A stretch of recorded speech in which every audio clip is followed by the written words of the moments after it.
Istilah healing makin menjamur di media sosial. Makin hari banyak berseliweran tempat-tempat estetik yang bikin wishlist kita makin penuh. Sebenarnya banyak cara menikmati waktu healing. Dari yang low budget sampai high budget ada. Tapi ingat, jangan sampai bikin pengeluaran seret. Pilih yang pas di kantong aja. Unyil bakal tunjukin rekomendasi cara healing estetik ala Unyil nih. Yuk kita kemon!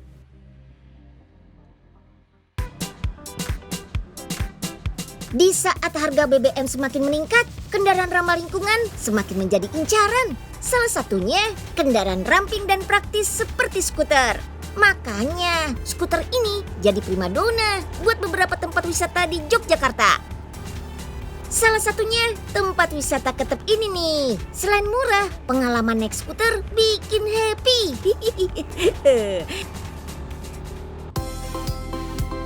Penyewaan skuter di Ketep ini harganya Rp20.000 per 30 menit dan Rp35.000 selama 1 jam. Rutenya bisa kemana aja sih? Pertama, kita bisa mengunjungi wisata edukasi di Museum Vulkanologi Ketepas. Di dalam sini, kita bisa melihat miniatur Gunung Merapi.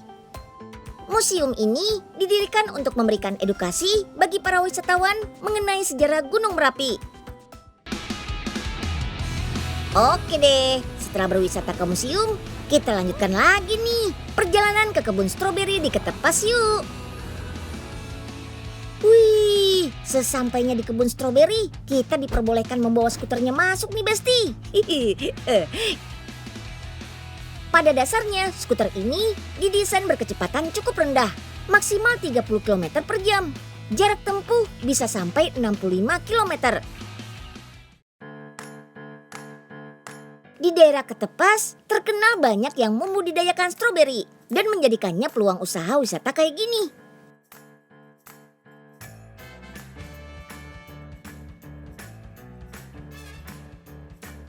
Stroberi termasuk tanaman subtropis yang bisa tumbuh baik di dataran tinggi tropis, bertemperatur 17-20 derajat Celcius.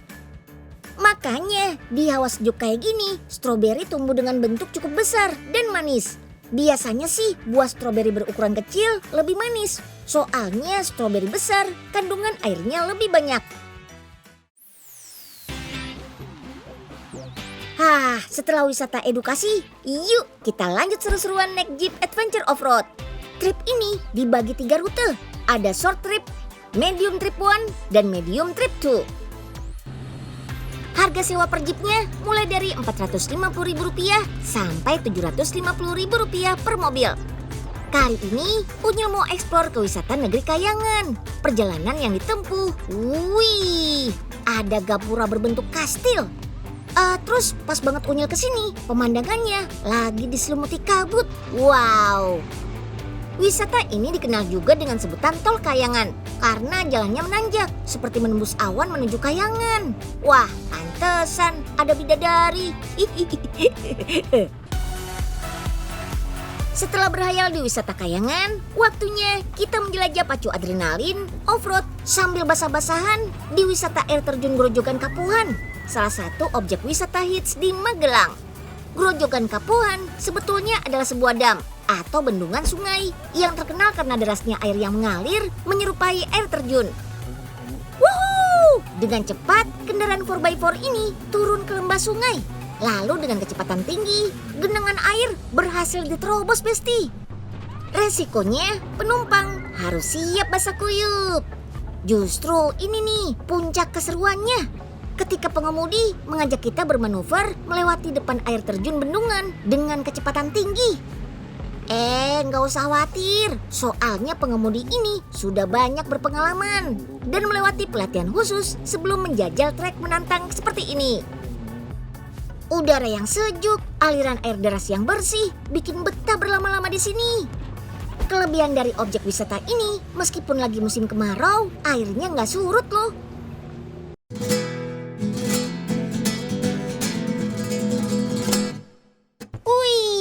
Yogyakarta rasa Meksiko, full color, unik dan estetik. Berkonsep bohemian ala Meksiko dengan bangunan warna-warni dan dihiasi pernak-pernik interior etnik dan vintage. Lokasinya termasuk strategis, 10 menit dari Jalan Malioboro. Di sekitar jalanan ini, kita bisa menemukan beberapa destinasi lain dekat hotel yang bisa kita kunjungi hanya dengan berjalan kaki. Seperti toko gelato terkenal asal Jogja ini nih.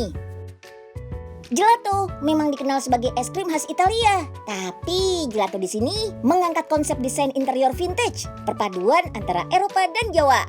Varian gelatonya ada sekitar 50 rasa. Ada aneka kacang, susu, perisa lain, dan yang seger-seger dari buah-buahan banyak. Warna-warni bikin healing kita jadi lebih berwarna.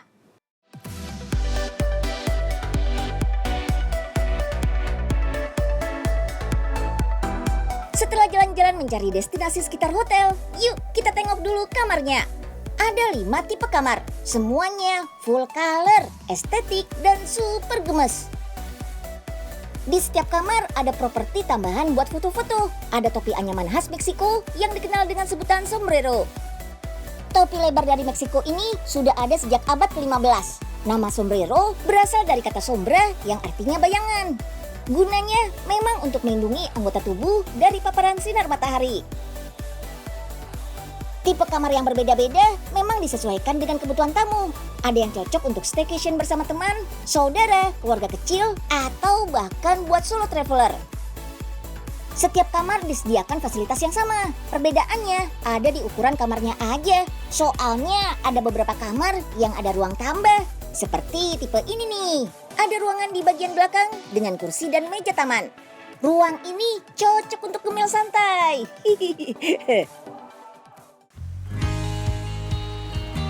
Waktunya kita ceki-ceki bagian tengah hotelnya. Ada apa?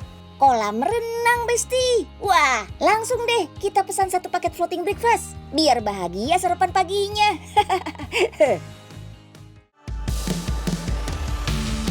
Isiannya lengkap dan cukup kenyang buat 2 orang. Ada 2 main course, burrito dan spaghetti, 2 jus, timun mint, dan semangka lain. Nggak ketinggalan, ada buah-buahan juga dong. Ternyata sarapan orang Meksiko salah satunya adalah pandals, roti manis khas Meksiko yang biasa dinikmati dengan secangkir kopi yang disebut Café de Olla. Kopi yang disajikan dengan gula dan kayu manis.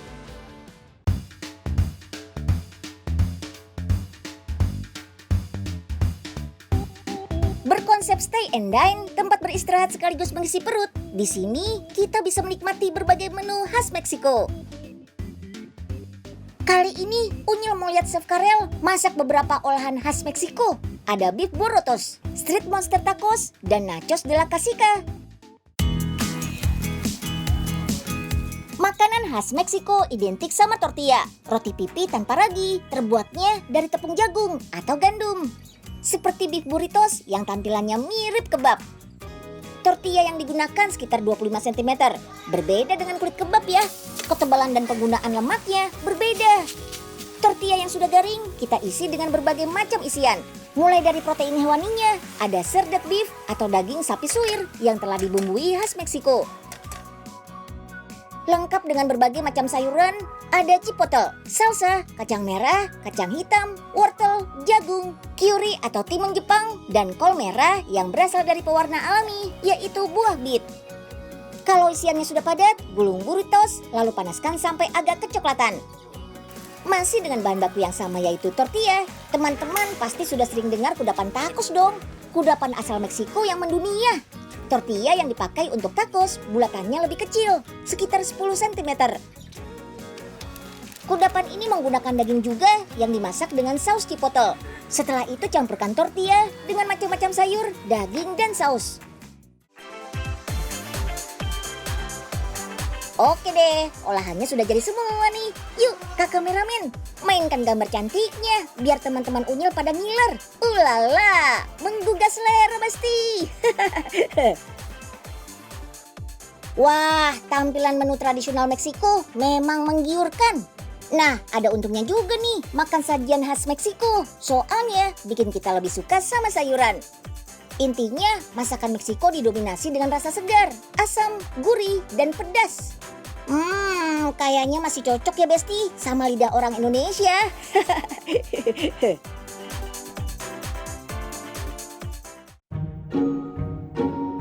Widih, si Enyeng. Ngapa gegayaan banget sih? Pakai topi sambil bawa gitar begituan. Kagak cocok tahu. Buenos días, Po Ipe. Mucho gusto, Po Ipe. Muco. Apaan tuh?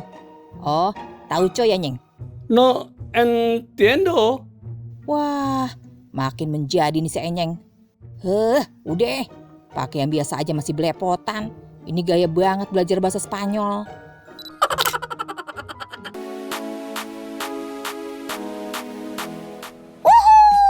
Merasakan terbang seperti burung dengan sayap? Bisa banget. Buat yang berani menaklukkan rasa takut di ketinggian, wajib coba wahana yang satu ini. Yuh! Wah, Unyil aja berani coba. Seru loh. Sensasinya beda dari Flying Fox biasa, Besti. Hebatnya wahana ini bukan seperti Flying Fox pada umumnya ya. Ini adalah kolaborasi antara Flying Fox dan Gantole.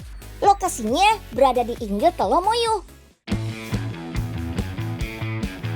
Buat menuju ke atas puncak, kita perlu melewati perjalanan cukup panjang, menanjak dan berliku-liku. Pengunjung bisa mengendarai sepeda motor atau sewa jeep kayak gini. Pastinya harus kendaraan yang kuat nanjak. Yang bikin deg-degan kalau jalanan ekstrim ini ditutupi kabut tebal. Soalnya saat siang pun kabut bisa menyelimuti wilayah ini. Pastinya tetap biarkan lampu kendaraan menyala ya. Kecepatan pun harus dipertahankan, nggak boleh terlalu kencang. Ya sekitar 20-40 km per jam aja. Mengendarai mobil di medan menanjak seperti ini tentu butuh konsentrasi lebih. Jika ingin menyewa jeep, harga per mobilnya bisa kita sewa mulai dari 400.000. Kita bebas menjajal wisata yang ada di sekitar Telomoyo ini. Sebenarnya ada beberapa spot yang bisa kita eksplor di wisata Telomoyo ini. Salah satunya yang terbaru adalah Flying Fox Gantole ini. Wih, kita bisa menikmati wahana ini di ketinggian 1894 mdpl atau berada 2 km dari puncak Gunung Telomoyo. Awal mula ide wahana ini karena ingin mengangkat Gantole yang merupakan ikon Gunung Telomoyo. Biasanya meluncur dengan Flying Fox dengan cara duduk.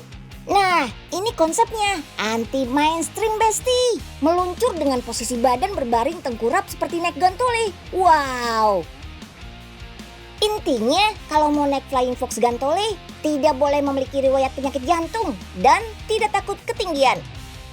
Saat sudah di posisi ini, kuncinya kita harus rileks, Besti. Hempaskan rasa takut dan gugupnya. Wow, sensasinya kayak lagi terbang di langit.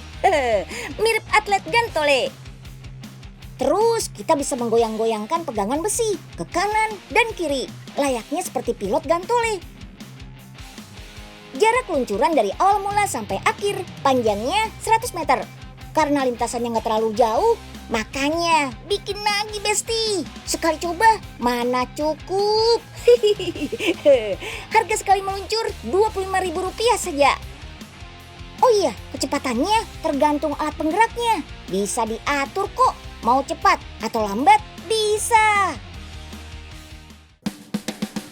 Nah, berhubung Gantole adalah ikon dari Telomoyo, pada 11-18 September 2022 baru aja diselenggarakan kompetisi atau acara kejuaraan olahraga terbang Gantole. Kejuaraan ini baru diselenggarakan lagi tahun ini setelah pandemi. Di sini rintangan alamnya cukup tinggi, jadi pilot harus menampilkan kemampuan dan teknik yang dimiliki supaya bisa menyelesaikan tugasnya. Gantole atau hang gliding adalah olahraga udara dengan pesawat layang ringan tanpa motor.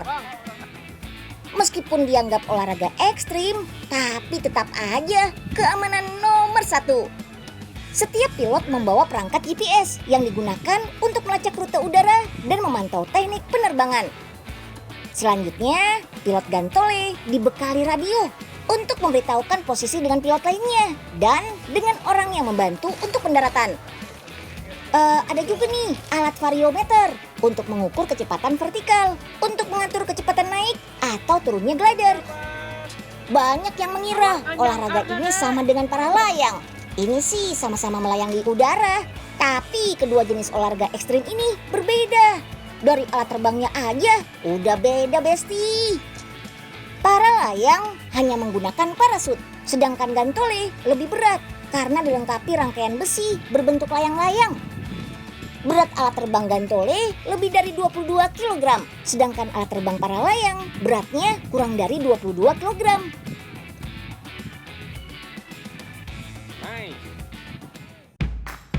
Nah, cuaca masih mendukung kita untuk mampir, bersantai, hunting kuliner di sekitar Telomoyo. Saat menuju arah pulang, Unyil nggak sengaja nih nemuin tempat ngopi estetik.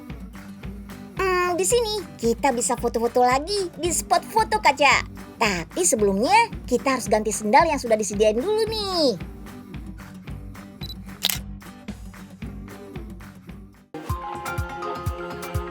Untuk menghabiskan tenaga di wahana pacu adrenalin, jangan lupa isi bensin alias isi energi. Di Cafe Corner ini ada berbagai cemilan seperti di kafe-kafe. Ada churros, lumpia, chicken popcorn, tahu pletok, mie goreng, dan mie rebus. Harganya cukup terjangkau kok, mulai dari belasan ribu juga ada. Sebaiknya sih setelah beraktivitas, kita memulihkan kondisi tubuh dengan konsumsi makanan bernutrisi. Seperti makanan sumber protein, karbohidrat, dan lemak. Mau aktivitas berat apapun, mood kita harus tetap terjaga. Biar tetap happy dong.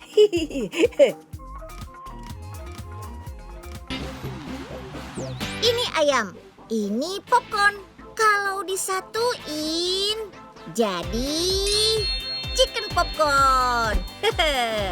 Ini bisa jadi teman cemil saat aktivitas indoor atau outdoor sekalipun. Bentuknya yang mini, jadi lebih praktis dibawa kemana-mana. Cemilan ringan, tapi cukup memenuhi nutrisi untuk tubuh. Apalagi ada kejutannya loh Besti. Dalam satu bungkus ini, kalau beruntung, kita bisa dapetin hadiah uang tunai. Nominal paling besarnya Rp100.000. Wow! Bagian ayam yang digunakan hanya bagian dada saja yang sudah dipotong dadu seragam sebesar 1 cm. Semua dadu ayam ini dimasukkan ke dalam mesin tumbling untuk proses marinasi secara vakum. Proses marinasi ini berguna untuk kelezatan rasa, memperbaiki cita rasa, dan keempukan daging. Dada ayam seberat 85 gram mengandung 7 gram lemak total dan 2 gram lemak jenuh. Jumlah ini adalah kebutuhan 10% dan 9% asupan harian yang dianjurkan. Setelah potongan ayam terbalut bumbu marinasi, daging ayam masuk ke mesin pelapis tepung. Ini menggunakan tepung khusus dengan mesin pre-dusting. Selanjutnya, pelapisan kedua dengan larutan buttering. Gunanya supaya tepung benar-benar menempel pada daging ayam. Pastikan sampai seluruh permukaan ayam terlapisi tepung di mesin separasi. Lanjut ke proses penggorengan yuk Besti. Penggorengan pertama dilakukan dengan suhu minyak 160 sampai 170 derajat Celcius. Tapi nggak perlu bermenit-menit. Penggorengannya dilakukan secara kilat, yaitu hanya memakan waktu 18 sampai 20 detik saja. Oke, lanjut ke penggorengan kedua dengan suhu 150 derajat Celcius selama 60 detik. Setelah melalui tahap penggorengan bersuhu panas, sekarang waktunya daging-daging ayam ini melewati tahap pendinginan. Lanjut deh, dibekukan di mesin IQF, Individual Quick Freezing, dengan suhu sekitar minus 27 sampai minus 40 derajat Celcius. Keluar dari conveyor, chicken popcorn sudah jadi beku dan siap langsung dikemas.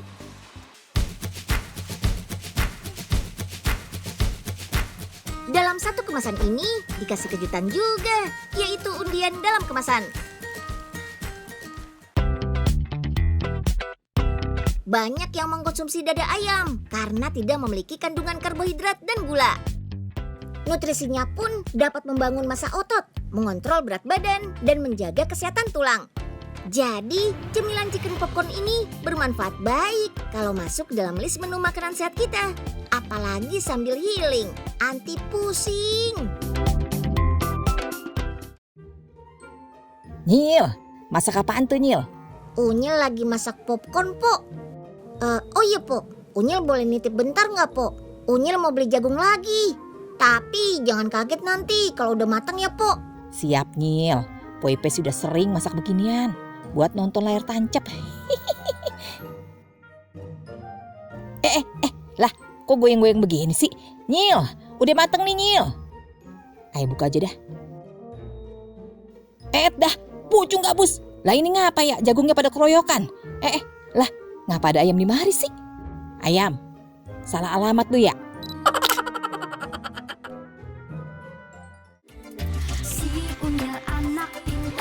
Gimana rekomendasi healing estetik ala Unyil?